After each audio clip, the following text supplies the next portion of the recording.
Welcome, dear friends. Welcome to Shakespeare's Coffee Break. It is time to have another wonderful adventure here together. Today's guest is Andrew McKee, the Irish bard, also co-founder of Life's Affair. You can find more about him at facebook.com/theirishbard. And we want to let you know about things that are coming up in future. Of course, Shakespeare's Coffee Break is Mondays, Tuesdays, and Wednesdays at 10:35 in the morning. But we also have on Thursdays, Writing Sonnets with Shakespeare, and Shakespeare Reviews on Fridays with Andrew McKee, the Irish bard. And then Friday evenings, Shakespeare's Shameless Self-Promotion Happy Hour. Special events coming up include Murder at Cloudhaven, an interactive murder mystery with the cast of the New Jersey Renaissance Fair, Friday, January 22nd, tickets at njrenfair.com. And with the digital Ren Fair, a Burns Night Supper. Saturday, January 23rd, tickets can be gotten on the Facebook event page at the easy-to-use URL, facebook.com/events/151828129170430/. Obviously, anyone can remember that. But now, let's start the show.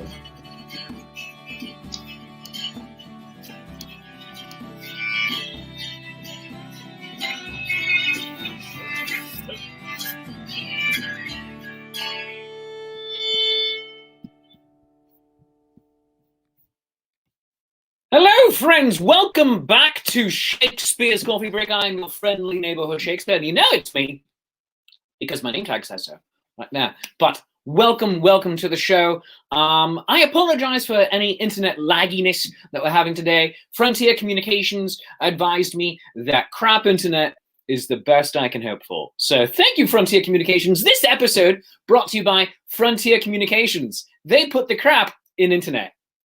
All right, but today's guest is absolutely wonderful. He's become one of my dearest colleagues and friends in this Renaissance Festival world. He is the co-founder of Life's Affair, and he is known as the Irish bard. At one point or another, he was also a Brobdingnagian. He was Brobdingnagian. That's what was happening. He was Brobdingnagian. He was a Brobdingnagian bard. I'm just going to say that word until it makes sense. That's what I'm going to do. But guys, gals, and non-binary pals, please welcome my dear friend and yours, Andrew McKee, the Irish bard. Hello, everyone. Oh, I love it when I get a Kermit the Frog intro. I love it. It's my favorite. Say that word for me. Brobdingnagian. Brobdingnagian. Here we go. Brobdingnagian. Brobdingnagian. Brobdingnagian. 3 times fast. Brobdingnagian, Brobdingnagian, Brobdingnagian. Backwards. Niggang Midborb. Why? Because I can. That's why. Oh, goodness gracious. That pretty much sums up all of our careers. Why? Because we can. Absolutely. Oh, goodness gracious. Well, just so wonderful to have those of you watching with us live right now. Alex Stephen Arke, good morning, sir. And Deborah Grossmark, thank you for thinking that we are funny. So, Andrew McKee, the Irish bard, look at you looking all cash. Oh my gosh. I mean. Oh, yeah. I'm taking it easy this morning. You changed your times. You know, you went all early morning, and for a musician, that's like, whoa. Do you have what it takes to get up at the crack of noon? I know. It's strange because musician time, you're kind of like, Faire is always tough for musicians. Let's just be honest about that. Ren Fairs, when you have to wake up at 6 a.m. or 6:30 or something like that just to get everything ready and go out and get at Faire before 9 a.m. And that is just, it is a crazy nightmare for a musician because I've had situations where the Friday night before Faire, I'm out playing a pub gig. And we're playing till midnight or 1 or 2 a.m. and then boom, we go do a day at Faire. So it's a weird schedule shift. So this on a weekday also weird schedule shift. Well, it's much that way for a lot of the non-musical performers as well. The actors, you might call us. Yep. I certainly do. Because are you a night owl? I am an actor. No, because we are used to usually performing no earlier than like 1 o'clock in the afternoon. Yes. Yeah. And Broadway rules, is that what they call it? Yeah, basically. Yeah. And when you're doing an early show, I mean, I'm thinking, oh, is this like a school show is coming in to see us at like 9 in the morning or something?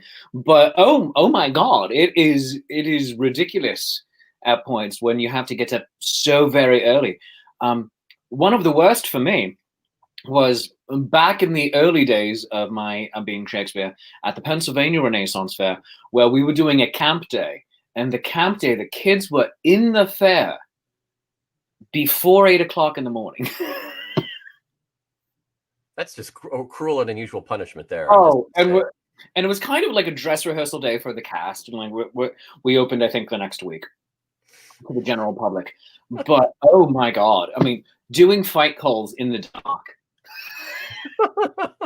We're lighting it with our cars. It's like, all right, everyone, just bring your cars over to the field and turn on your headlights, please. Right? Thank you. It's like, all right, go. But it gave us a really fun idea, because it was a little misty that particular morning in August, and it gave us an idea for towards the end of the year where the fight calls at more reasonable hours would still be dark-ish going into the late fall. So we did a very early fight call. We lit it with a handful of Klieg lights we got our hands on, and then did this gigantic chess melee that we all were a part of. But instead of using our regular weapons, we used lightsabers, like the really good ones too. They just come out, so they lit up, they sparked up, and when they sparked up, they went.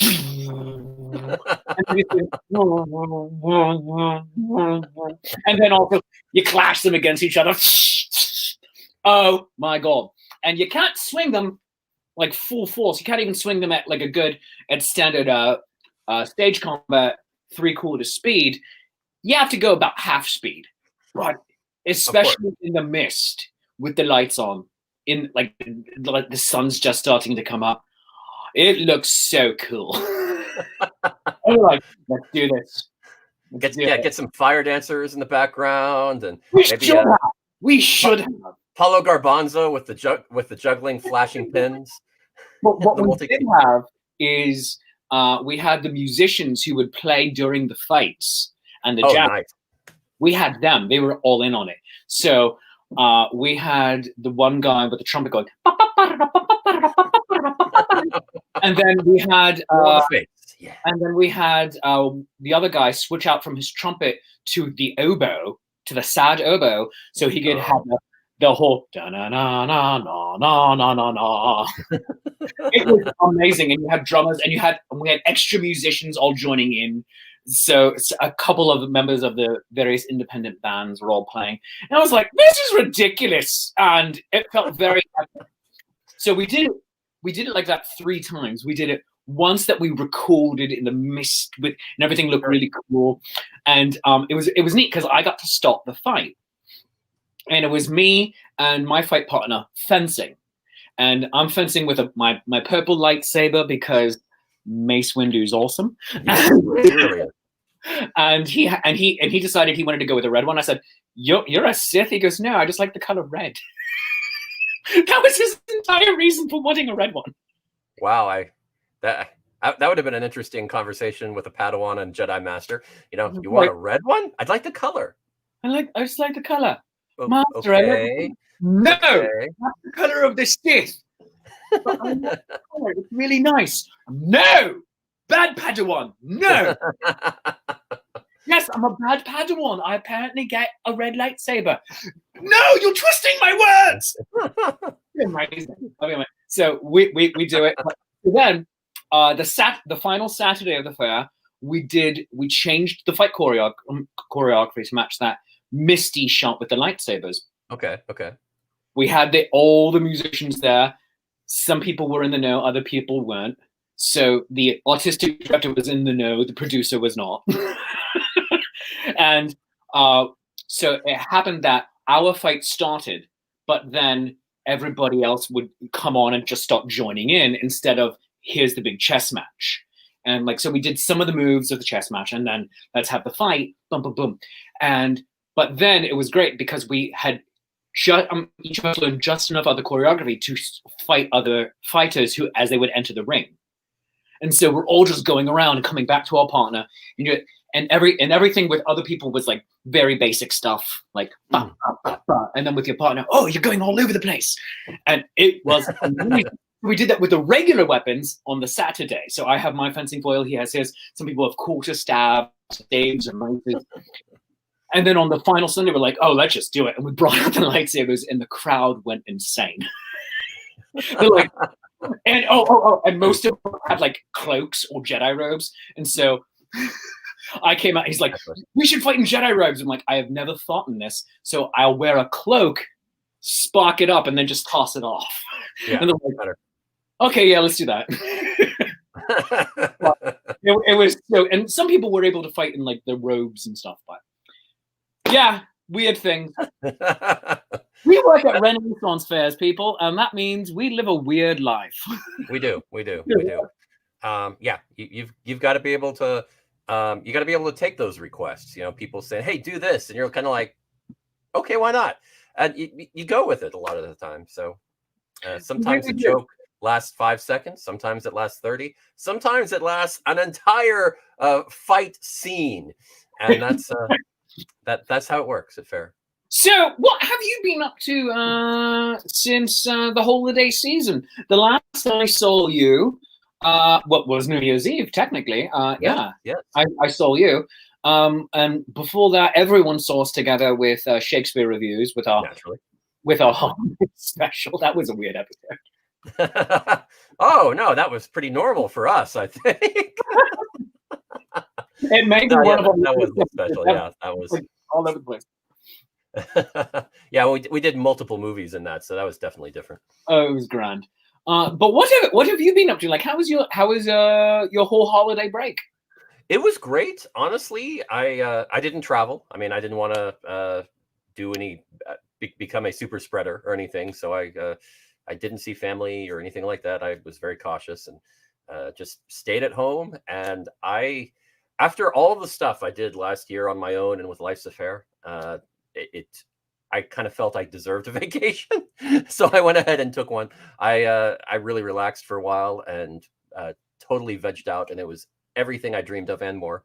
I recommend it highly to everyone watching. If you haven't had a ridiculous I'm doing nothing weekend, that's an actual vacation. That vacation where you do 10 million things and you need a vacation after your vacation, that's not a vacation. That's an excuse to go out and do stuff. A real vacation is lethargy. I'm just throwing that out to you. So I did a little bit of that, and I loved every second of it. Sometimes you just deserve that. Lethargy is the real vacation. Well, you are vacating, I guess, your life. So yeah. Yeah. So I mean, and it's weird because a lot of what we do, I think you probably feel the same way. I mean, a lot of our job is fun as hell. I mean, we have so much fun doing what we do. It feels like a vacation in many ways. I mean, you get to have a great time and do great projects, some musicals, some acting, some just being a goofball, and it's great. So, the only way to have a vacation from that is to really do nothing. So that's kind of what I did for several days, and I kind of recharged, and it was great. And then I got right back into it and have been researching and working on sort of Life's a Faire 2.0 and getting that going, and it's been going great. A lot of new projects and cool stuff coming out. So speaking of Life's a Faire 2.0, so 2021, so yes, the second full year of Life's a Faire and all of this actually. Yeah. Can you speak to any of the new things that you're working on? Oh, sure. I mean, there's well, I mean, we're still going to do the standard Shakespeare reviews that you and I do together, and that's great. And this on Fridays, and Thursday we have Gathering a Faire, which is we showcase performer group, and this Thursday is going to be the Whiskey Bay Rovers, and we got a film of the last performance from the last fair of the year. This is the Whiskey Bay Rovers on the last weekend of the Louisiana Renaissance Fair. last month, actually. So this is pretty much one of the last performances at Faire last year. So I thought that was a great way to start it this year, to kind of get that going. And they're a lot of fun, and it's a good show and a great site location with the lake behind them at the Louisiana Renaissance Fair. It looks really cool. So yeah, definitely recommend checking that out, because that'll be a lot of fun. Yeah, and then I'm actually working on a new podcast. I think you might find that fascinating, because it's going to be the Faire Geek podcast, and I'm going to talk Faire Geek podcast. Faire Geek podcast. Okay. And it is it's going to be all about cool stuff that because I mean, people who go to Ren Fair, they don't just like medieval knights and that's it. I mean, you don't live in a vacuum like that. You also have other fandoms and other things you like. So I'm going to discuss things that fandoms and interesting topics for generally the people who go to Ren Fairs would appreciate, and sort of how they relate and how they go back and forth. So just like all the crossover, for instance, at Renaissance For Fair. instance, picking up lightsabers at a Ren Fair and fighting with them, that kind of crossover, because it happens. It happens all the time. I mean, it's not just Monty Python. It goes to other things too. Just that's fantastic. Oh, I'm so very glad. I'm so very glad that you're just branching out and doing more. That is exciting. Now, is that going to be an audio podcast or a video show? It's going to start out as an audio podcast, but I may do both, because honestly, if you're recording audio this day and age, with the way the setups you and I have and everything, you might as well do both. So we'll see. It might end up being both. At the very least, what you could do, since both you, Andrew McKee, the Irish Bard, and Life's a Faire have Patreon accounts. Yeah, and put one on Patreon and put one. We've talked about that. Yes. Yeah, just as bonus content. Yeah, it's like if you want to see the video, go to our Patreon. Always. That is an option, and still streamlining that, but that should be coming out in the next few weeks. And yeah, also another podcast which I think is going to be interesting, called Tech Tangent. Called what? Tech Tangent. Tech Tangent. Yes, I know. It's surprising for all of you watching, because I know you can't imagine either Dan or I or anybody else you've seen on the show go into a tangent ever. Who? It never happens. We never go on a tangent, but I'm going to make the effort to occasionally. I don't know who this Dan is. I don't know. I'm so sorry. Oh yeah. Oh, I'm sorry. He's a guy that I sometimes do projects with online. All right, cool. Yeah, he's probably really great. Yeah. I mean, Shakespeare too. I mean, but anybody else you've seen on the show, and it's essentially, I'm going to talk about technology and interesting things that would be of interest to people who go to Faire. I mean, it could be just simply, what's the best handheld flashlight for you to take it to Faire? That kind of review type thing. It could be how to set up live streams and how to do what camera to get if you want to do a live stream or just do a Zoom meeting, that kind of thing. I like it. It could be as simple as that. It could be more complex with okay, what should be in your pouch at Faire? That kind of thing. Handy. So yeah, that's sort of the idea there. So those are a few personal pet projects of mine on Life's a Faire. We're also getting a lot of contributions from other performers, and we're going to have a lot of different shows coming in from different people, everything from art and music and performance and everything. It's a lot of cool stuff. Wonderful. That makes me so very happy, and just very, very exciting stuff. So let's jump over to a project you and I work on together. And that is Shakespeare Reviews, the show that you and Lee said, hey, wouldn't it just be funny to have Shakespeare reviewing Shakespeare movies? And it's like, yes. So that is the show that we put out on Fridays. And we have the next episode coming up is, oh, God, what is it? This Friday is... Oh, the movie? It's All Night Long from 1962. Thank you. Yeah. It's the jazz version of Othello, which is really weird. Even odder, because it's not just the jazz version, it's the jazz version that's British in 1962.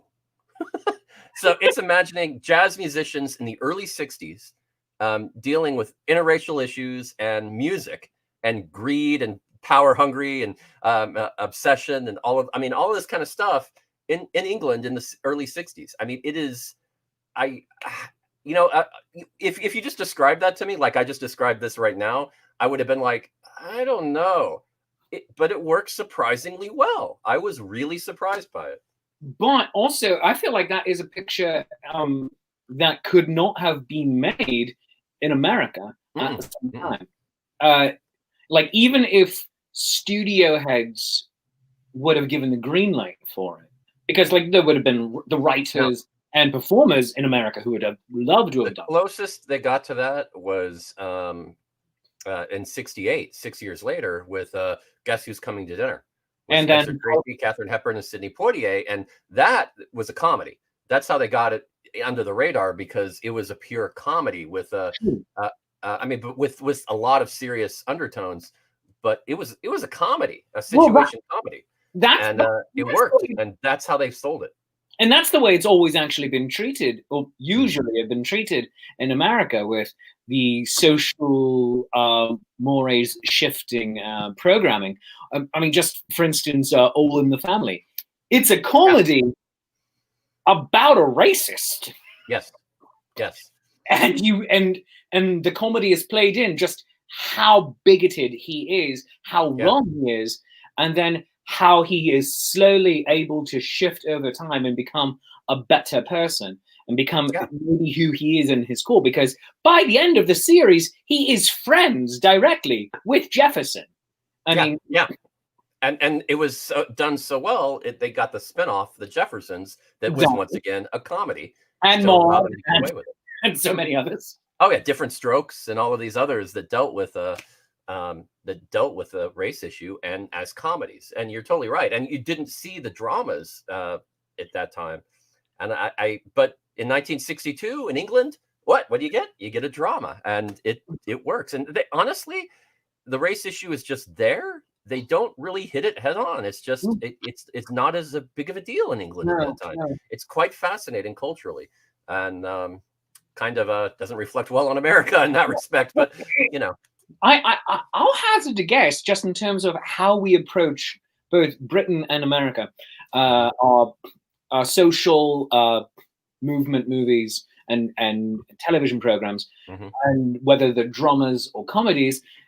It's almost the inverse of each other. When Britain is going very dramatic with it, America is being sly and silly in order to try to make it work. But then, as America gets more dramatic with it, Britain goes over to sly and silly. But both of them, I mean, and neither approach is necessarily wrong, but I always feel that the comedy is the best way to do it, because if you're laughing, laughter happens when the unexpected hits you, and you are surprised and delighted by it. And thus, when you are laughing, you are open, if only for one moment, to the possibilities that heretofore did not exist in your head. You're open to the impossible.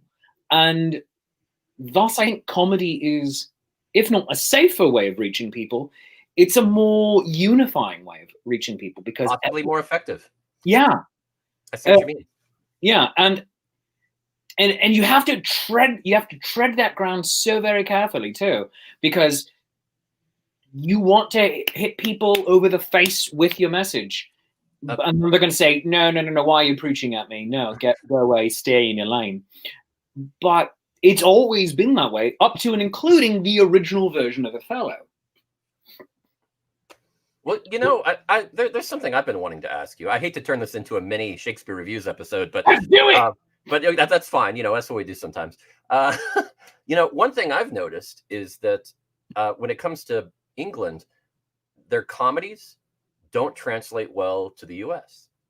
And I mean, unless they're really seriously adapted, like the concept is transferred, but the language and dialogue is really seriously rewritten and reworked.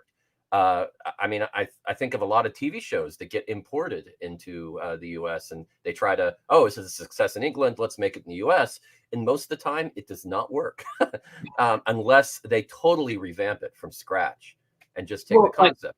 Like The Office, for instance. The Office Yeah. is a brilliant show. It's also a very limited run series. Yeah. And then transport it, bring it over to Britain. The first episode is nearly word for word the same. Yes. For both.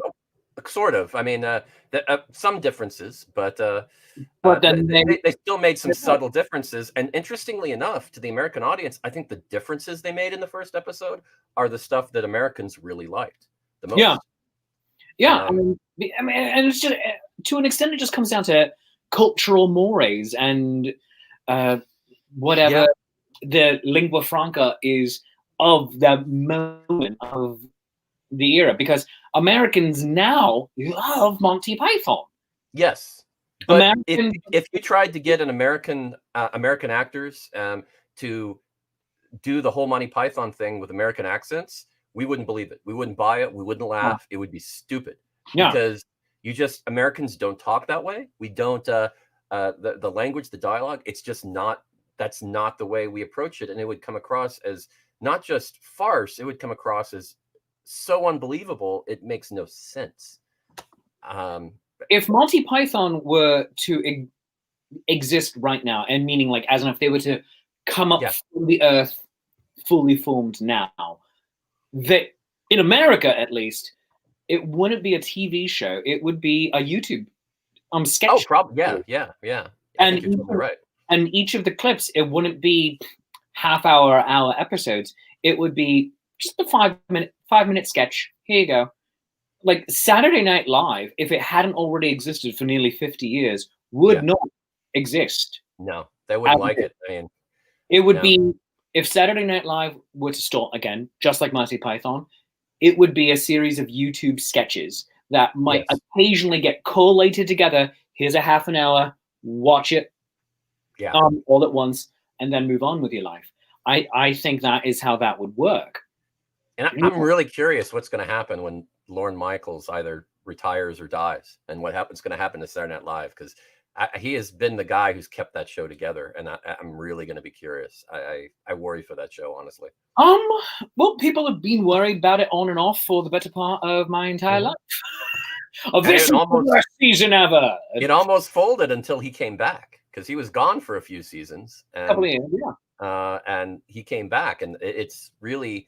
If he hadn't come back, I don't know. I mean, they say that Eddie Murphy was the one that actually saved Saturday Night Live for a while, and if it wasn't for him, it would have folded right there. And there's validity to that, but I don't know.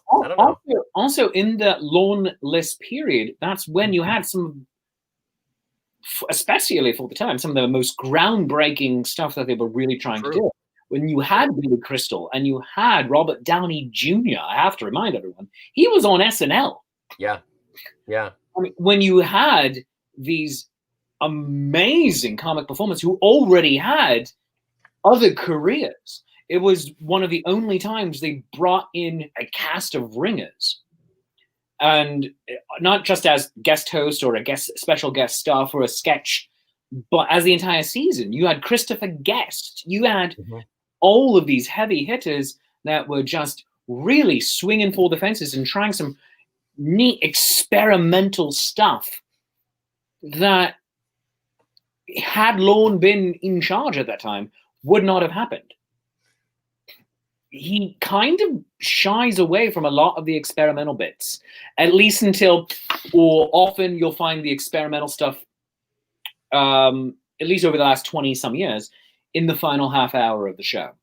Yeah. In the 12:30 to 1 a.m. slot. And, I agree. I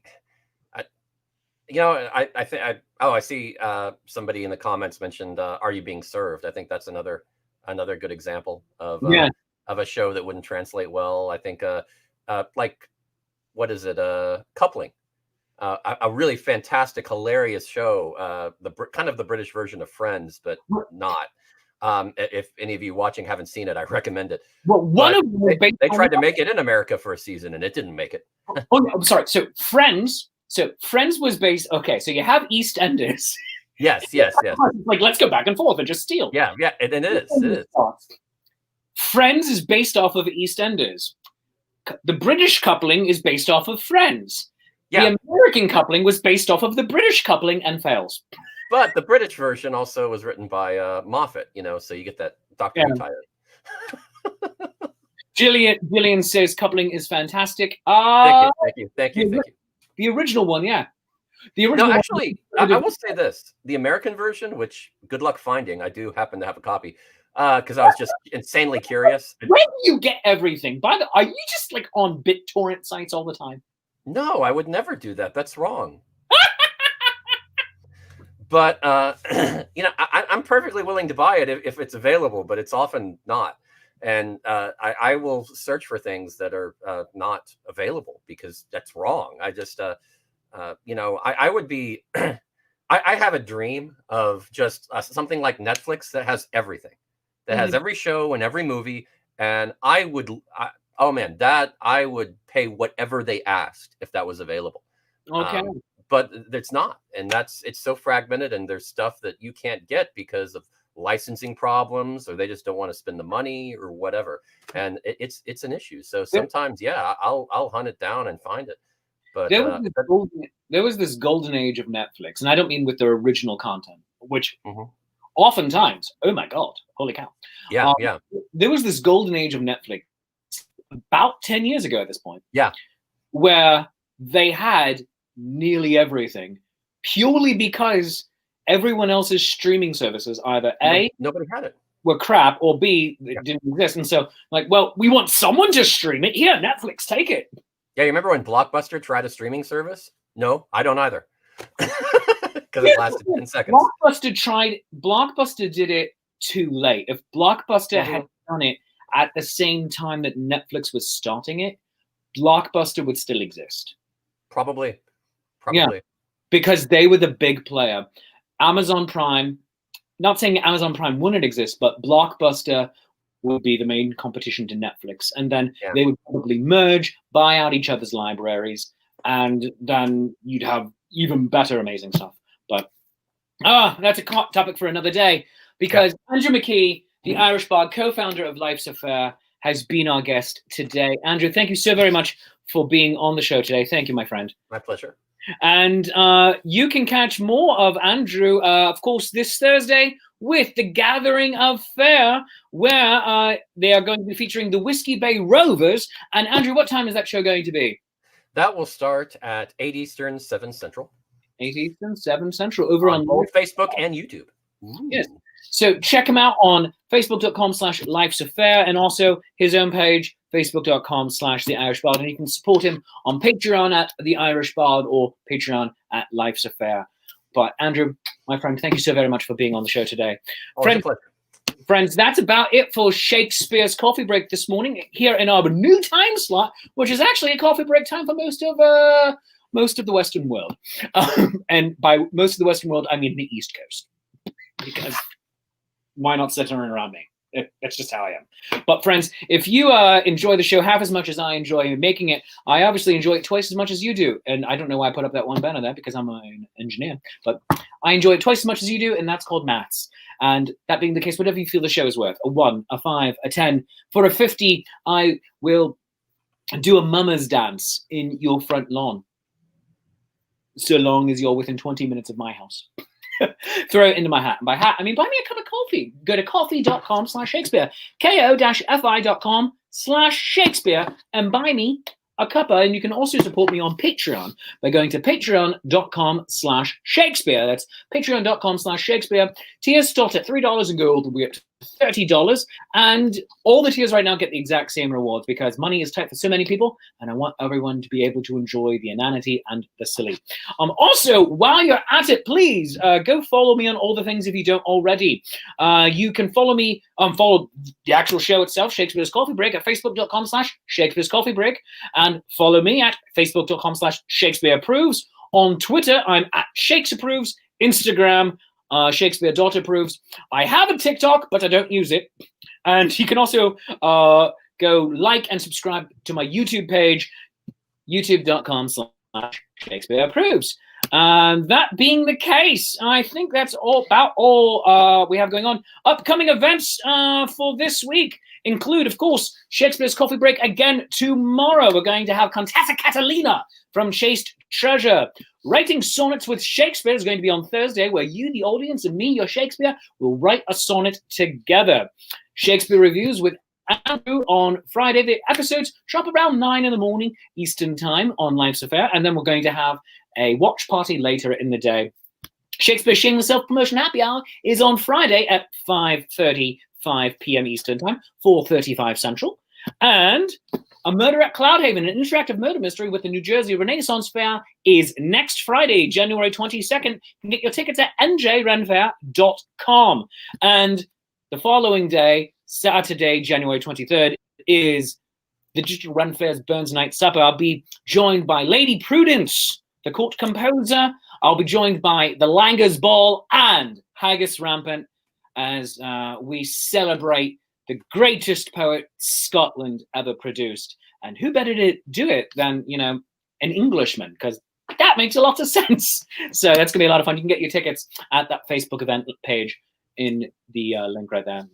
I'll throw it back up on screen just so you can do that. But friends, that's about it from me. I love you. You love me. There is mutual glorious affection. I will see you tomorrow. Stay classy, San Diego. We'll see you soon. Bye-bye.